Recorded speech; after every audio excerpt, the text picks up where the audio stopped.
देखिए, मैंने नागार्जुन जी गौड़ा ने रिश्वत ली, उसका इल्जाम मैंने लगाया था। अब मीडिया मुझसे बार बार सबूत मांग रहा है, तो मैंने उसका सबूत निकाला है। सबूत यह है कि गौड़ा जी ने भोपाल में आईएएस कॉलेज है, उसके नजदीक 4 एकड़ जमीन खरीदी है। हेक्टेयर में 1.62 हेक्टेयर है। 2 खसरों में ये जमीन खरीदी है। रोहित शर्मा जी नाम के व्यक्ति हैं, उनसे खरीदी। और इस जमीन का बाजारिक मूल्य मैंने वहां के जो प्रॉपर्टी ब्रोकर है उनसे पूछा तो 2 करोड़ रुपए प्रति एकड़ निकला। मतलब 8 करोड़ रुपए की भूमि इन्होंने खरीदी। इसका प्रमाण है, इसका सबूत है मेरे पास, मैं मीडिया को सबूत दे रहा हूं। कब खरीदी? ये इन्होंने जस्ट 2024 में ये जमीन खरीदी है।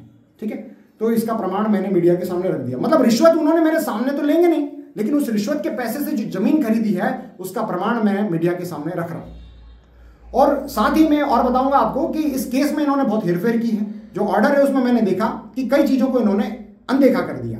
कुल मिला के कंपनी को राहत देनी थी 51 करोड़ की पूरी तरह से, तो उसमें उन्होंने सारे उसमें कई नियमों को अनदेखा किया। और खनन भी बहुत सारे हैं जिसको अनदेखा किया। और दोबारा वो जांच करा सकते थे, लेकिन जांच नहीं कराई, है ना। झूठ बोल रहे हैं कि उन्होंने जांच कराई, कोई जांच नहीं कराई, क्योंकि तहसीलदार और उन सबके मैंने ऑर्डर पढ़े, उसमें किसी भी तरह से दोबारा जांच नहीं कराई गई।